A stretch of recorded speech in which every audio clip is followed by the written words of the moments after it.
Hello and welcome to today's video. First off, I want to say thank you for clicking on the video to begin with, and in this video, I just wanted to take the time to discuss what honestly everyone else has already discussed at this point and talk about exotic armor and I guess sort of the current state that it's in overall. This video is fairly opinion based, and this is just me talking about exotics and just me talking about how I'd like for them to be, what I think they're like, a problem with them at the moment, and just I've always wanted to talk about exotics and what I do and don't like about them and how I think they should be. So I wanted to make this video. But this is really my first time making a video like this, just a my personal thoughts kind of video. So I apologize if it's worse than the only other two videos I currently have up. But with that out of the way, let's get into the video.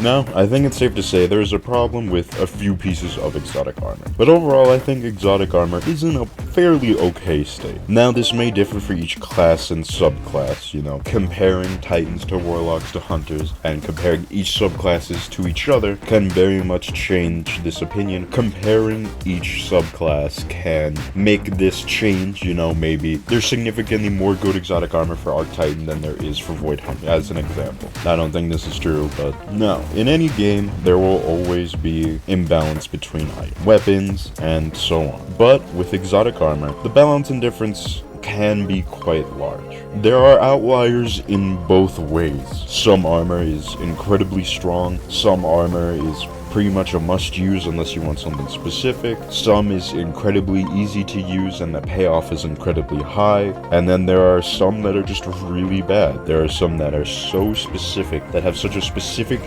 use, or are just outright terrible that there's just no point in using them unless you're weird like me, or you just really like that one specific thing it does. So let's say, for example, you want to use an exotic for Archetype. I'm just going to the more obvious exotics that most people, I believe, would gravitate towards. You've got Insurmountable Skullfort, you've got Heart of Inmost Light, you've got Synthoceps, Wormgod's Caress, and something so useless that I look like the best thing since sliced bread, and I will tell you, I'm not. Now let's say, maybe another example, Solar Titan. You have Loreley's Splendor, you have Ashen Wake, Heart of Inmost Light, Synthoceps, Wormgod Caress, Hollow Heart Fire, Phoenix Cradle, and the Path of Burning Steps. Now, the point I'm trying to make with this is that there's a very noticeable few exotics that can be used between all subclasses. There are exotics that are very obviously not the best, but are just things that are just easy to put on and use. Now again, this may differ for each subclass and each class, but I just wanted to make my point that, Heart of Inmost Light, Synthoceps, Wormgod Caress, these things are just easy go-tos, Unless you have something specific in mind, you just put those on and you're done. The problem is that there are so many exotics to choose from, but it feels like there's maybe a handful for each subclass to really enjoy, or a handful just in general, because there are a number of exotics that aren't specific to a subclass, like Lunafaction Boots. But like Lunafaction Boots, they're just not really worth using unless there's a specific reason that you want to use them. And the point I'm trying to make here is that there are so many exotics that could be good, but they just need a buff, either because they're really bad, or because they just work with such a specific thing that there's just no point in using it, like Apostle. Then there are the outliers that do really well, like Star Class. Things that have a niche job, you don't have to work for that much to get a lot of payout. For Star Class, you just simply need to use grenades and you win, Now, I know that there are many more type of exotics that can be discussed, but I also just wanted to bring up ones that stood out to me and talk about them and what I like the most about them, or what I like most about exotics. Now, there are three types of exotics, I guess, in a sort of category that I enjoy the most. I enjoy armor that improves existing abilities.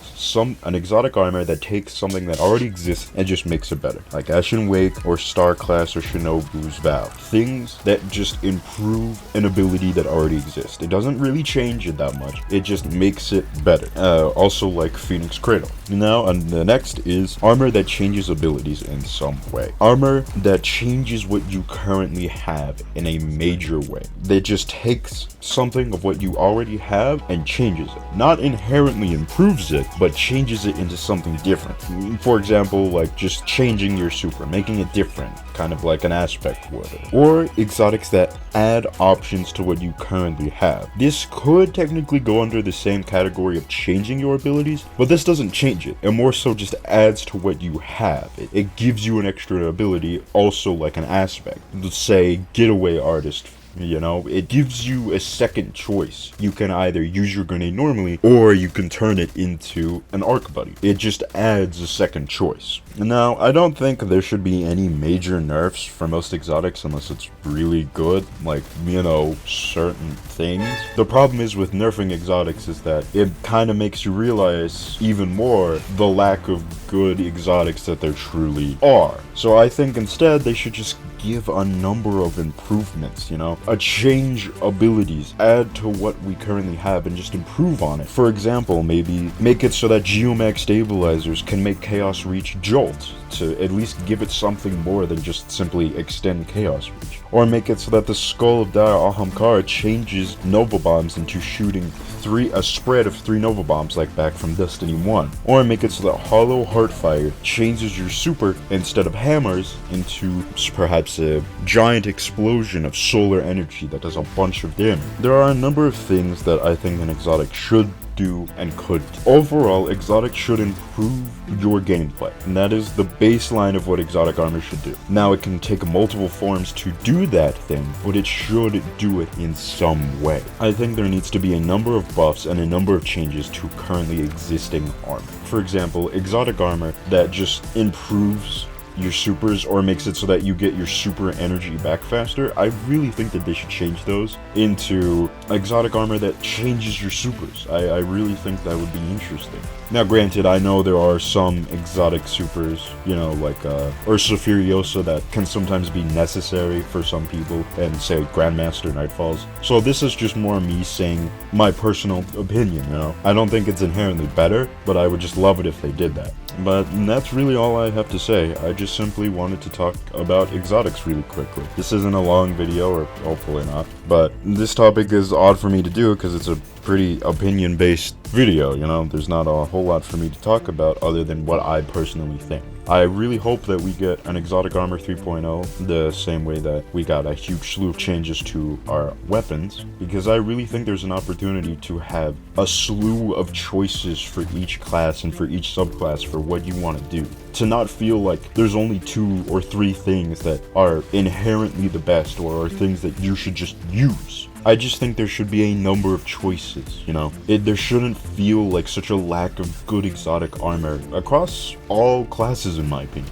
There's specific things that have specific use that are decent or even good, but it just feels to me like there's personally a lack of options. There's just a lack of choices across all classes, and that bothers me personally. So I just wanted to simply say something about it. And again, this is something that many people have already discussed, so this is nothing inherently new, nor is this anything inherently great. So I just wanted to say this, but if you did listen to me just essentially ramble for a number of minutes, thank you for watching. And I don't know, I'm pretty stupid, so I guess you could just ignore all of this even if you got this far. But again, thank you for watching this video. This was a different video for me. This was more so a ramble more than anything else, because I just really wanted to talk about exotic armor and its current state and how I feel about it. This is less normal to what I usually do. I only have 2 other videos up, but I've kind of gathered a rhythm with those, so I wanted to do something a little different with this, just a more easier ramble video. But if you did make it this far,